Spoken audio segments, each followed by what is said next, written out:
In today's episode, Lebanon responds to Israeli aggression, Iran and Saudi Arabia prepare for peace, and groundbreaking climate tech goes to space.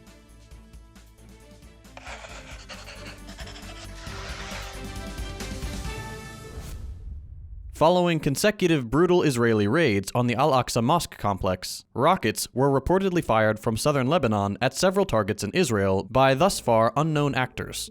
This action also follows Israeli airstrikes in Syria that in recent weeks have killed 2 Iranian military advisors and temporarily put Syria's 2 largest airports out of service. In the Lebanese city of Tyre, explosions were heard immediately after the Israel Defense Forces began an artillery barrage on southern Lebanon, with Israel reinforcing troops near its borders with Lebanon and Gaza and recalling on-leave personnel.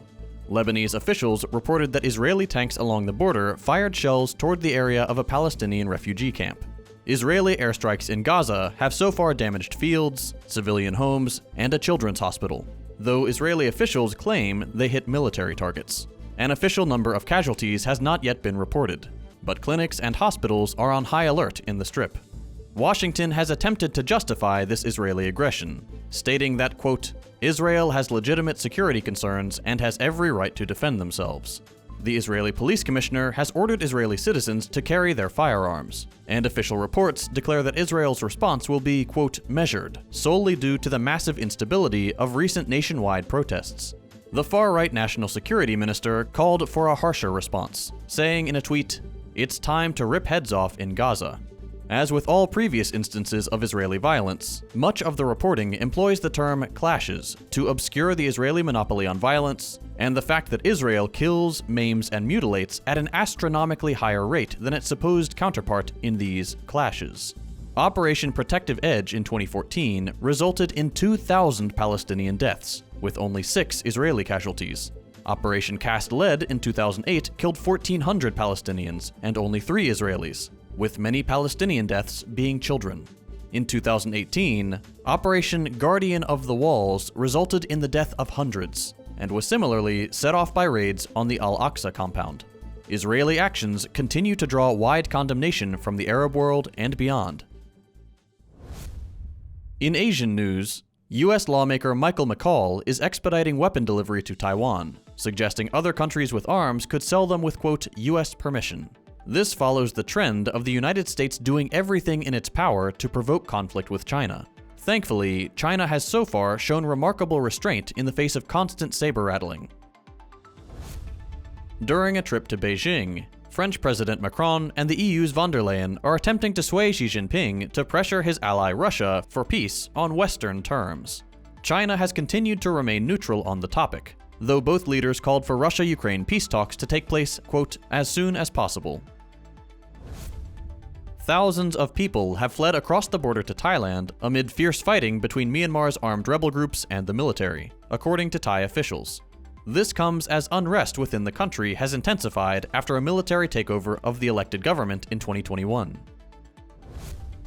Moving to Africa, according to a statement by Matshidiso Moeti, the World Health Organization Regional Director for Africa, about 672 million Africans, representing 48% of the continent's population, still lack access to the quality healthcare they need.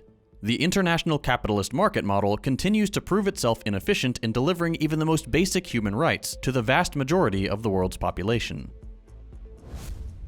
In Europe, this Thursday, activists and demonstrators have stormed the French headquarters of Blackrock, one of the world's most powerful and influential institutions. The Paris uprising seems to be growing into a grassroots movement expanding beyond the retirement age issue which kicked off the protests. In science news, a SpaceX Falcon 9 rocket successfully launched from Florida on Friday, carrying a new NASA device that can track air pollution over North America. The Tropospheric Emissions Monitoring of Pollution, or TEMPO instrument, will allow scientists to monitor air pollutants and their emission sources from space more comprehensively than ever before, all the way down to the neighborhood level. And in positive news for the day, Saudi Arabia and Iran's foreign ministers have met in Beijing for the first formal gathering since China brokered a deal to restore relations between the top regional powers last month. A joint statement read, quote, The technical teams will continue coordination to examine the ways of expanding cooperation, including the resumption of flights and bilateral visits of official and private sector delegations, and facilitating the granting of visas for citizens of the two countries. This comes as a direct result of Beijing's foreign policy towards the two states. To quote the Chinese Foreign Ministry spokesperson, the colonial hegemonic tactics of stirring up contradictions, creating estrangement, and division should be rejected by the people all over the world. That's all for today. We'll be back day after tomorrow with more news.